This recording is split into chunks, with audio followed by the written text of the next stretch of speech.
ආනාපානසති භාවනාව. එසේත් නොමැතිනම් හුස්ම ගැනීමේ භාවනාව සිදු කරන නිවැරදි ක්‍රමය කුමක්ද සහ ආනාපානසති භාවනාව යනු කුමක්ද යන්න ගැන මෙම වීඩියෝ එකෙන් මම සාකච්ඡා කරනවා. වීඩියෝ එක අවසානයේ මිනිත්තු කිහිපයක් අපි මෙම භාවනාව සිදු කර වීඩියෝ එක අවසන් කරමු. මෙම ආනාපානසති භාවනාව ලෝකයේ වඩාත් ප්‍රසිද්ධ භාවනා ක්‍රමයක්. මෙම හුස්ම ගැනීමේ භාවනාව බුදුන් වහන්සේ විසින් හැඳින්වුවේ ආනාපානසති භාවනාව නමින්. එහි ආනාපාන යනු හුස්ම ගැනීම සහ පිට කිරීමයි. සති යනු සිහි කල්පනාවයි. එනම් අපගේ හුස්ම ගැන සිහි කල්පනාවෙන් දැනුවත් වීම ආනාපානසති භාවනාව නමින් හැඳින්වේ. මෙම භාවනාව සිදු කිරීමට පෙර ඔබ පහසු ස්ථානයක වාඩි වී කොන්ද ඍජුව තබාගෙන ඔබේ ඇස් මෘදු ලෙස වසාගත යුතුයි. ඉන්පසු ඔබ ආශ්වාස කරන විට සහ ප්‍රාශ්වාස කරන විට ඔබේ හුස්ම ගැන දැනුවත් විය යුතුයි. දැනුවත් වීම යනු සිහි කල්පනාවෙන් සිටීමයි.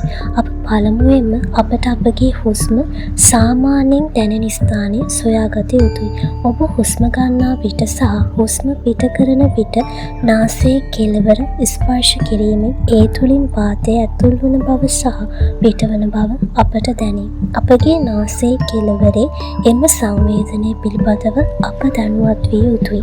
බොහෝ මිනිසුන් මෙම හුස්ම ගැනීමේ භාවනාව නිවැරදි රටාවට සිදු කරන්නේ නැහැ. මෙම ආනාපානසති භාවනාවේදී හුස්ම ගැනීම පාලනය කිරීමක් හෝ හිතාමතාම හුස්ම ගන්නේ නැහැ. හිතාමතාම හුස්ම ගැනීම හෝ හුස්ම පාලනය කිරීමට යාම වෙහෙසකර තත්ත්වයක්.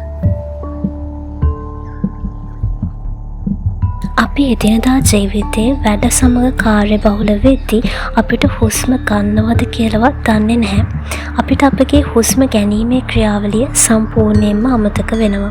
ඉතින් මෙම භාවනාවෙන් කරන්නේ වෙනද වගේම ඔයාගේ පාලනයෙන් තොරව ස්වභාවිකවම ඔයාගේ හුස්ම ගලා යන්න දීලා ඒ දෙස පිටතින් නිරීක්ෂකයෙක් වගේ බලාගෙන ඉන්නවා. ඒකට කියනවා දැනුවත් වෙනවා නැත්නම් සිහියෙන් ඉන්නවා කියලා.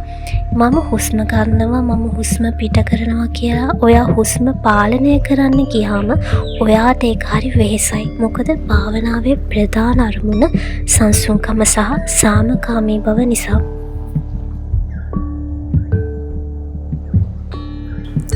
ඉතින් ආනාපානසති භාවනාව ගැන ඔයාට මේ කරුණු වැදගත් වුණා කියලා මම හිතනවා.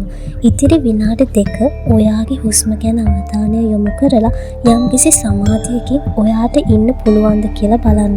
ඒ අතරතුර ඔයාගේ හිත මෙහෙ දුවයි. නැවතත් ඔයාගේ හුස්මටම අවධානය තියාගෙන ඉන්න ඔයා උත්සාහ කරන්න. වැදගත් වෙන්නේ මෙම භාවනාව සිදු කිරීම පමණයි. ඒ වගේම ඔයාට දවසේ ඕනෑම වෙලාවක සංකාරී හැඟීමක් කලබලකාරී හැඟීමක් ආපු ඕනෑම වෙලාවක ඔයාගේ හුස්මට අවධානය තියාගෙන ඉඳලා මෙම භාවනාව සිදු කරන්න. ඔයාගේ ඒ නොසන්සුන්කාරී ගතිය සම්පූර්ණයෙන්ම ඉවත් වේවි. ඉතින් දැන් මේ විනාඩි 2 සියල්ලම අමතක කරලා හුස්ම ගැන පමණක් දැනුවත් වෙන්න.